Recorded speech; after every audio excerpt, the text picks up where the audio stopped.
जी sir, आप लोग राजा करने की थोड़े से दिनों में हो जाएगी सरकार की जो घोषणा हुई कि बस खाली प्रक्रियात्मक बातें चल रही हैं। तो सुना आपने अपर मुख्य सचिव शिक्षा विभाग बिहार राज्यकर्मी बनाने को लेकर नियोजित शिक्षकों के बारे में क्या कुछ कह रहे थे।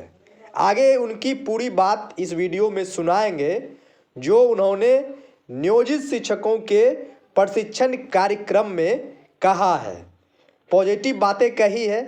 हालांकि पॉजिटिव बातें पाठक साहब शुरू से ही करते रहे हैं बिहार के नियोजित शिक्षकों को राज्यकर्मी बनाने को लेकर।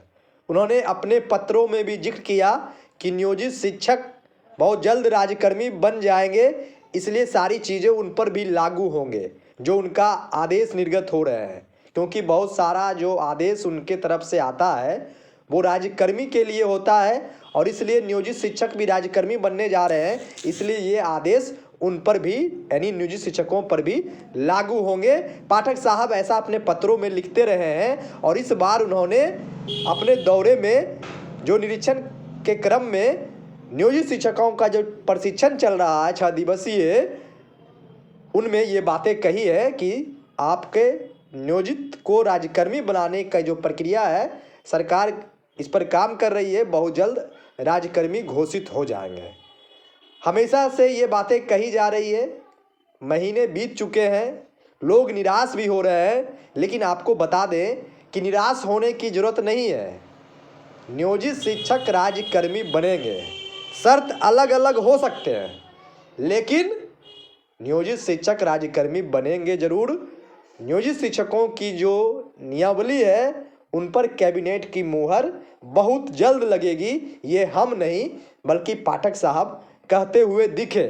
और तमाम मीडिया भी इस खबर को अब फिर से चलाने लगी है कि आने वाला जो कैबिनेट की बैठक है यानी आगामी मंगलवार को यानी 26 दिसंबर 2023 का जो कैबिनेट की बैठक है उस पर राज्यकर्मी की मोहर, जो राज्यकर्मी बनाने को लेकर नियोजित शिक्षकों के लिए जो नियमावली है, जो ड्राफ्ट तैयार है, जिसको बिहार कैबिनेट को विभाग द्वारा भेजे जाने की सूचना मिल रही है, उस पर मुहर 26 दिसंबर 2023 को लग जाएगी। ये खबरें अब आने लगी है और जैसा कि पाठक साहब की बातें अभी आप सुन रहे थे, हालांकि आपको थोड़ी सी बातें उनकी मैंने इस वीडियो में आपको सुनाया है, आगे पूरा सुना देंगे।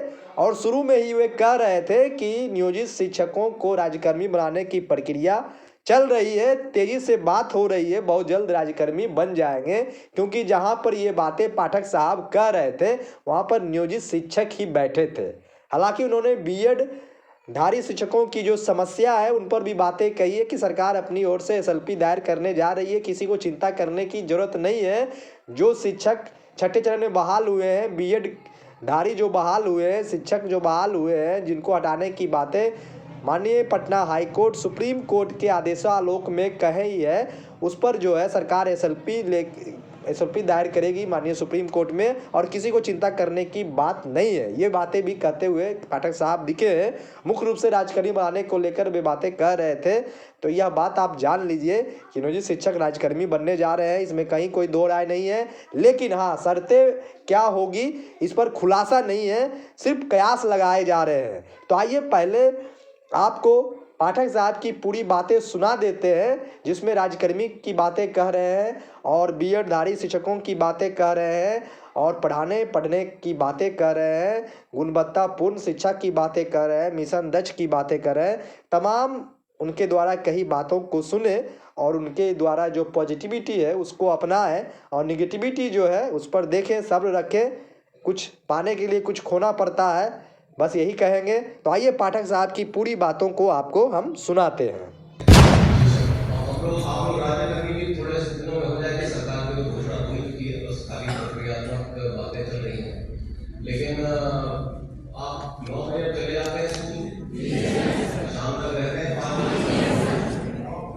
8 घंटे, हम तो क्या हम तो 10-12 घंटे काम करते हैं, लेकिन आप लोग से 8 घंटे तो रहते ही है, अच्छी बात है। और मिशन दक्ष के बारे में बताया है आपको, क्लास ले रहे हैं उससे आपके मैं बता रहा हूँ मिशन दक्ष में हम लोग को जो फीडबैक मिला है, जब आप लोगों ने 3:30 बजे के बाद में पढ़ना किया, उससे आपकी प्रतिष्ठा और बढ़ी। गाँव में आप महसूस कर रहे होंगे कि बच्चे बड़े खुश हो रहे हैं और उनके अभिभावक भी आपको बहुत सम्मान दे रहे हैं कि आप लोगों ने मिशन दर्श में पढ़ाना शुरू कर दिया। अलग से जो आप लोगों ने कमजोर बच्चों को चीजें दी, आप सब पढ़ा रहे होंगे क्योंकि 8वीं तक तो लेना है। तो मिशन दर्श के बारे में कैसा अनुभव रहा है? बच्चे पढ़ते हैं कि खाली आपको कहने के डर से करते हैं? हमको यही पता है। आज मैं अभी रास्ते में आ रहा था, मैं छपरा में रुका तो एक सेकेंडरी स्कूल में जो स्पेशल क्लासेस चला रहे हैं और 250 बच्चे शाम को 5 बजे पढ़ रहे हैं। 250 बच्चे स्पेशल क्लासेस जो हम लोग करा रहे हैं, बोर्ड की जो कोचिंग होती है, हमने कहा कोचिंग इंस्टीट्यूट में जा रहे हैं, हम लोग पढ़ाएंगे आपको और हम पैसे नहीं लेंगे। तो 250 बच्चे पढ़ रहे थे। ये सेकेंडरी की मैं बता रहा हूँ, क्लास 10 और 12 जिनका बोर्ड शुरू होने वाला है 1 फरवरी से। तो देखिए बड़ा उत्साह है और मुझे खुशी है कि आप लोगों में भी उत्साह है। और देखिए आप पब्लिक देखिए कितना आपको प्यार करती है, कितना सम्मान दे रही है। तो ये आप लोगों ने जो मिशन दर्श में काम किया है, इससे आपकी बड़ी प्रतिष्ठा, मुझे लगता है कि काफी पब्लिक में एप्रिसिएशन। ठीक है, इसी चीज को बरकरार रखिए और हम लोग आपकी मदद में हमेशा रहेंगे।